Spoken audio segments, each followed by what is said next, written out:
anyị na Chineke na nke pụrụ ihe niile. Onye ọ bụ naanị ya na-azọpụta. Onye ọ bụ naanị ya bụ okwu ya niile bụ ihe na amen. Anyị wee na-asị ezi ebube dị ngọzi na n'ụtụtụ na ịja mma na nsọpụrụ site n'ebighị ebi ma ruo n'ebighị ebi. Ise, ise, ise. Welcome, my amazing viewers. Thank you so much for joining me on my program once again. I appreciate you wherever you are joining from. If you have not subscribed to my channel, please kindly subscribe to my channel. Click the notification bell so that you're notified each time I upload a video. You will be among the first to receive it.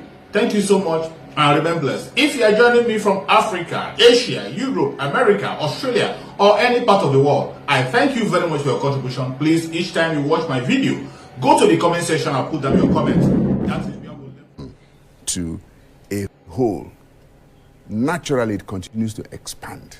So the trust gap continued to expand and widen over a period of time. We also discovered that citizens were becoming hopeless. Quite a good number of citizens were becoming hopeless on their level of understanding what is going on in the country. They were no longer ready to take their country very seriously. So quite a good number of people were making arrangements to leave the country. And interestingly, you would think that it is only the young people that will be doing this, but it wasn't. We saw very respected professionals taking leave of Nigeria to go and practice elsewhere, and so on. And then number three, we discovered that citizens seem to be at a loss on what to do. Meanwhile, there is so much to be done. Let me expand a little bit on the first issue, the widening trust gap. We also discovered from this research, this study, that the trust gap is essentially at three levels. Number one, trust between government and the citizens. Government is there, citizens are there. Citizens are no longer trusting their governments at various levels. Local government, state government, federal government. So when we say government, it's not just federal, okay? At various levels, citizens were no longer trusting their governments. And we felt that this is very dangerous. More like a breakdown of the social contract. Yes. Breakdown of social contract and breakdown of social relationships. Then number two, we discovered that there is also a widening trust gap between ethnic nationalities that came together to constitute Nigeria. You mentioned in your opening statement that the component units of every federation is as important as the federation. Because once the links are delinked, then the natural tendency is that integration begins to disintegrate. So those links are very, very important in building and rebuilding the fabrics of our nationhood. So there was a loss of trust among the ethnic nationalities. They were beginning to tolerate and manage one another instead of respecting each other on that basis. And then we also discovered that there is a trust deficit between elders and young people. Young people, for some reasons, decided that it was time to ask the elders to go home. That they have ruined their future, they have ruined their country, they have not been able to lead Nigeria the way it should be over this period of time. And the elders were saying, yes, but we have also tried some of you and you failed. And there are names of young people that took over government, and they couldn't make it. So what do? We then came up with the understanding that it is not in this one throwing our passions on the other, but rather let us engage in collaborative relationship. Let the elders recognize the vibrancy, the energy, and the creativity of the young ones, and give them the opportunity to show leadership. Let the young ones also realize that they need the experience and the network of elders to be able to lead and do what they want to do. So with all these things together, we felt that there is something to be done. But more importantly, Moni, we discovered that Nigerians need a credible platform that they can trust. Because the issue is trust gap. They need a credible platform that they can trust. We volunteered ourselves. The NIPR, by reason of the law that set us up, gives us the mandate to make laws that will govern the practice and the profession of public relations in the country.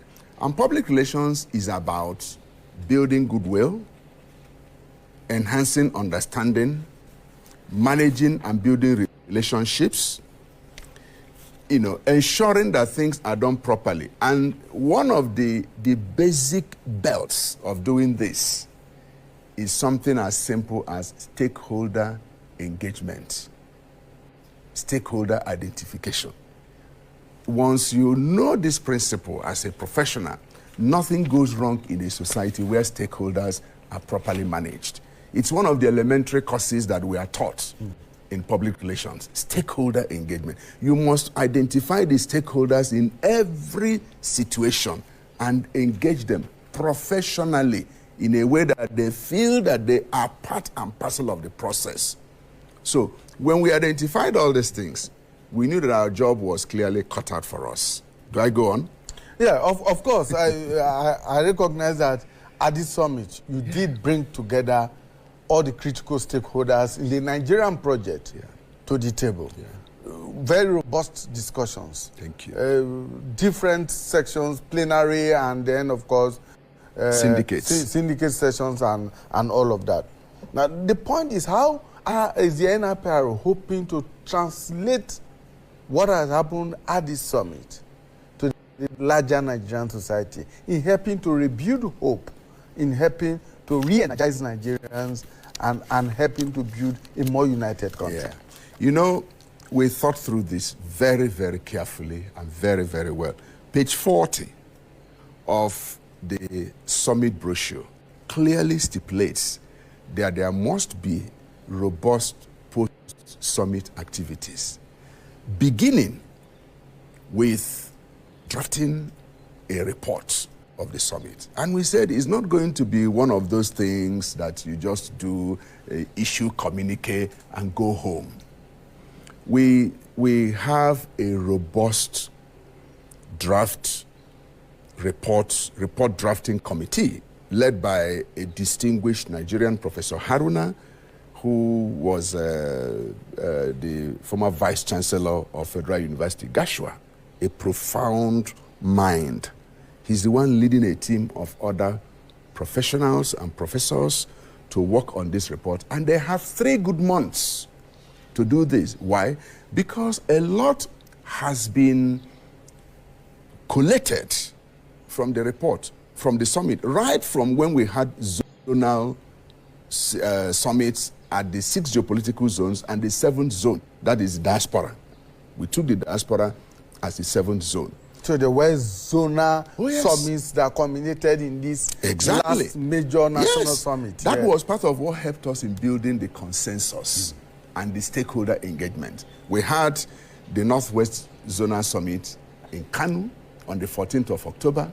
We moved to the South-South in Port Harcourt, and we had it on the 4th of November. We proceeded to Gombe for Northeast, and we had it before Gombe, it was Jos on the 16th of November, Gombe for Northeast. On the 18th of November, Enugu for Southeast. On the 30th of November, Lagos for Southwest. On the 2nd of December, and then we now did the 7th zone, and that is the diaspora, on the 19th of June this year.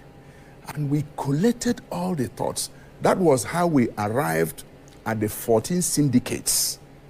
The thematic things we used for the syndicate came from excerpts of the zonal engagements, plus the 5 plenary topics that were used. So at the end of the day, we made sure that the views collected from the zonal dialogues were built into the main summit for more Nigerians to now come across the federation it's no longer enough for you from the South to share your own views. We wanted the man from Northwest to engage in discussing the outcome of what happened at the zonal level in the South. So that was why we had to bring everything to the fore and to say, look, let us now discuss it. And it was robustly debated across 14 syndicates for 2 days. And at the end of the day, we are now handing over everything to this committee for them to do a thorough work. After they have come up with a draft in 3 months' time, we will now go back. We'll share this draft among the executive because a number of government agencies participated. And I want to really thank government for understanding what we are trying to do and allowing us to do that without misunderstanding us. You know, when we talk about stakeholder engagement, we don't understand the weight of it. We went and submitted ourselves to government. We took ourselves to DSS. We took ourselves to NIA. We took ourselves to the office of the SGF. We took ourselves to all these places. Why? So that they will understand what we are doing. Not for somebody to go and misrepresent us and say what we are not doing. We say, look, this is who we are. And this is what we want to do. And we want you to support us because we are doing it for the sake of the nation. And in fairness to them, they understood and gave us their blessing and said, go ahead. We now went to the ethnic nationalities. We did the same thing. Say, don't think that we are doing this for government. No, it's about you. Tell us your issues. They did. When we went to see, I'll come back to your question, but I feel that some of these fundamentals are important. They are important, you know, yes. When we went to see Pa Adebanjo, Ayo Adebanjo, in his house in Lagos, we thought that he was going to, you know, the way he has taken these issues. But we had a very, very robust engagement. At the end of it, he told us, he said, you think you are more Nigerian than myself. Let me tell you. Then he began to tell us his own experiences. And he said, I love Nigeria. I am a stakeholder in this country. And I have paid my price in this country. But I want to see Nigeria work while I'm still alive. That's why I'm doing what I'm doing. He said, so we're on the same. He said, yes, go ahead, my children. Anytime you need me, I will be there for you. We went and saw Pa Edwin Clark of Pandef. And we said, this is what we want to do. He said, where have you been since? You know I'm a member of your institute. I was a federal commissioner for information. He said, go ahead. We went to see Chief Audowe, chairman of Arewa Consultative Forum. And we said, this is what we want to do. And he said, good gracious, please go ahead. He narrated his own thoughts and the experiences. That's why you saw that he was one of our keynote speakers. We went and met with Middle Belt Forum. We met with Ohanese. We met with all this, and then we went to the youths. We met with the youths. What is the issue? Let us build our country. We went to women. We went to traditional rulers. We went to the clergy. We went round for about 9 months, just engaging. So we are going back to them again with the draft reports to say that, look, this assignment that we took upon ourselves, this is how far we have gone. This is the draft report. Please go through it and make input. We'll expect the executive to make input. We'll expect the judiciary to make input. We'll expect the Nigerian Governance Forum to make input. We'll expect the local government, Algon, to make input. Then we will now go to all the other stakeholders and say, make input. Let it be a citizen's project. By the time they make input on the report, make input on the draft citizens the charter time where that we are bringing late President Yaradua bring peace national for this region. National integration. In no saying carry everybody along. By the time they the finish, people we when no agree come accept back amnesty self ain't talk to to now them. collect all Then the these peace things come, and oil then come the flow refine the well. reports. Now then say and make then we come out protect that with the oil, final make the oil reports. flow well. Once the They final can't say report now is one man submitted, then go give, the make it next come guide stage my community. is to Ain't get in community, I inaugurate get my community. implementation Ain't be man, me I be man. committee. They no consult me, then say me We person come want guide to my have a community where committee that pipeline will pass. implement Shell don't these do me, outcomes Chevron don't do because me. our Now my report own is German, driven 9 one by come do me. It no go implementation happen.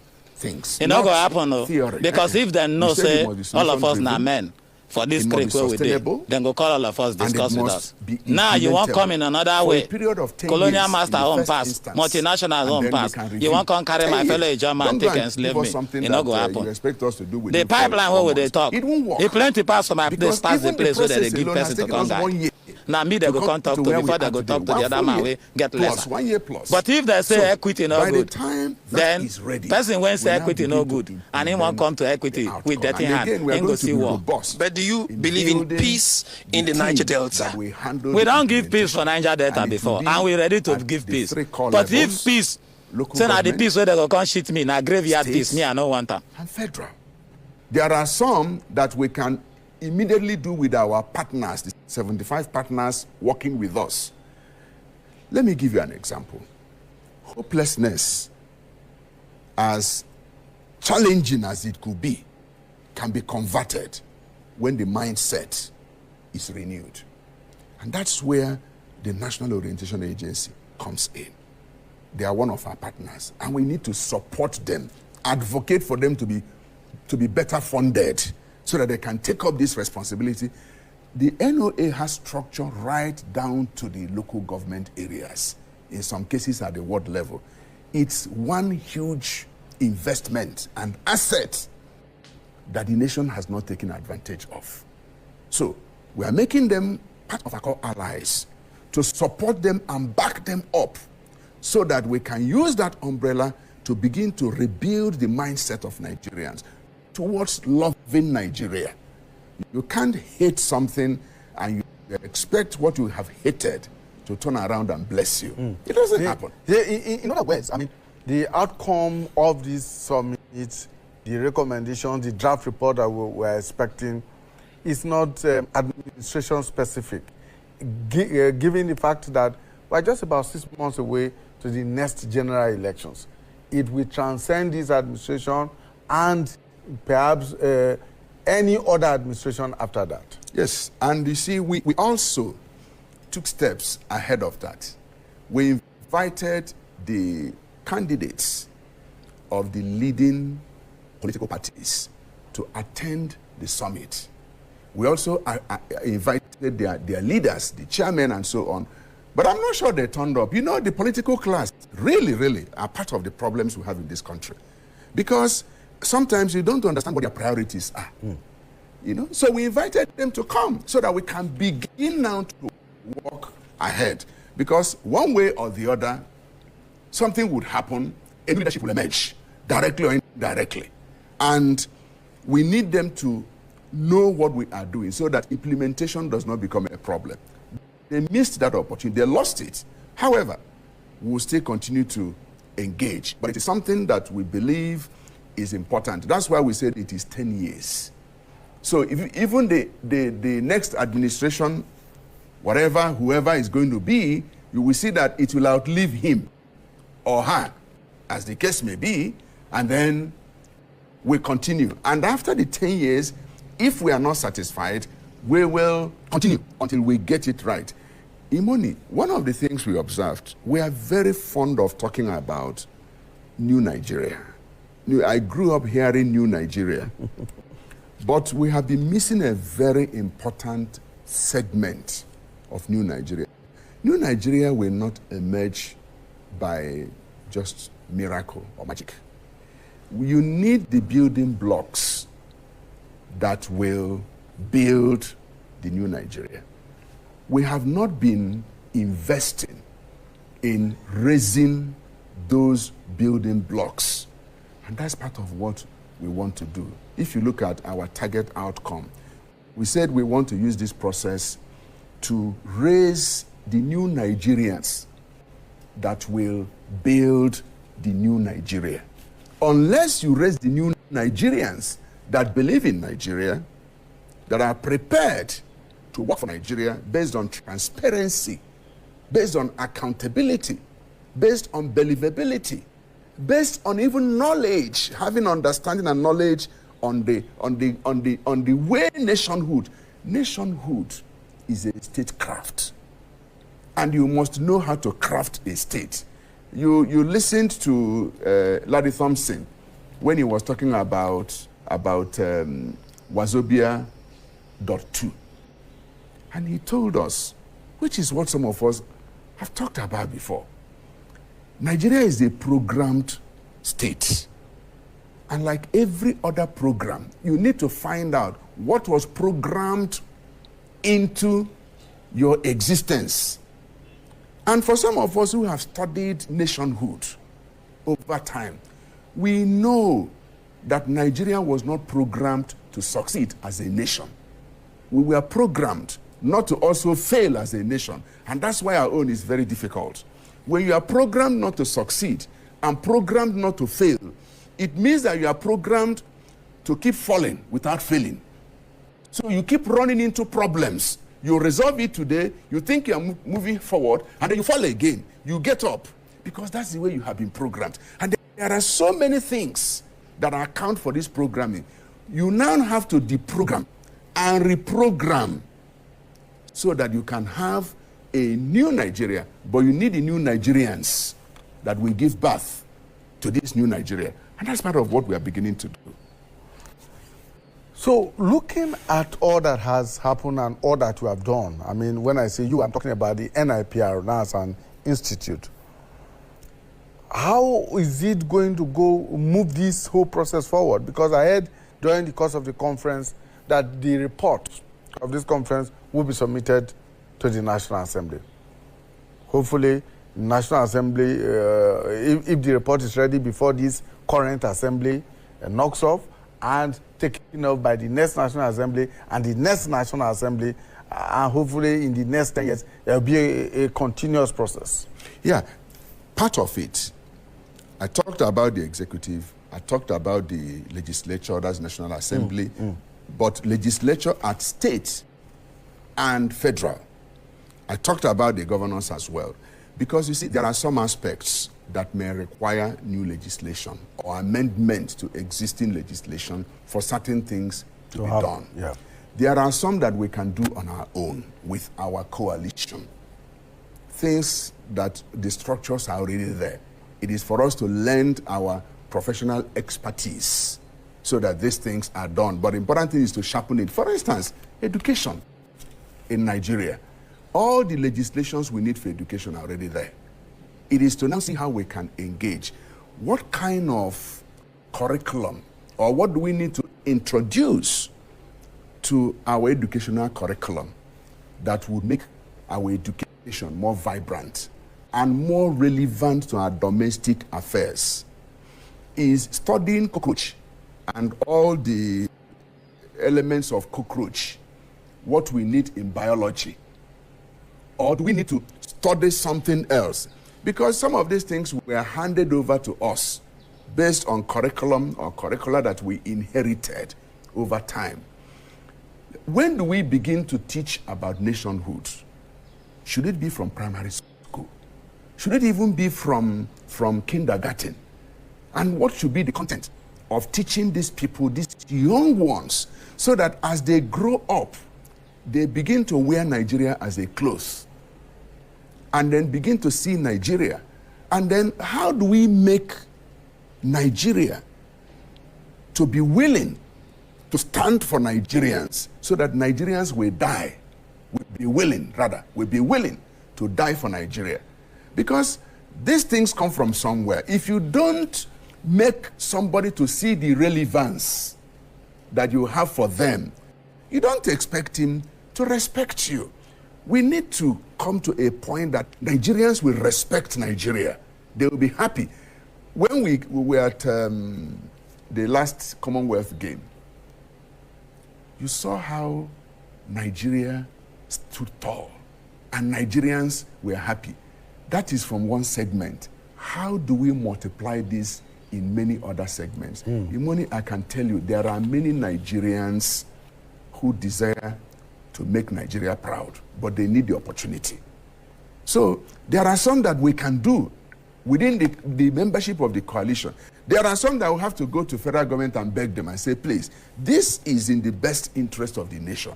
Please allow this to be done. Support us to do this, and so on and so forth. One of the things that I see emerging from this is that sincerely, Nigeria can be turned around through exceptional leadership paradigm, and it can be achieved. Dr. Iken Eliaku, I'm very sure that the NIPR has set this ball rolling and it will not stop until we get to the By the grace of God. Thank you so much. And we want to use this opportunity to thank the AIT. The AIT has been very, very supportive, right from the time we came to see your group managing director last year, August, and to say this is what we want to do. And we cannot go far unless we have the support of the media. And he said it is given. So long as it is in the best interest of this country, which is what all of us are aspiring for. He said, I have children. I don't know how many more years I will live, but I have my children, and I will have my grandchildren, and so on.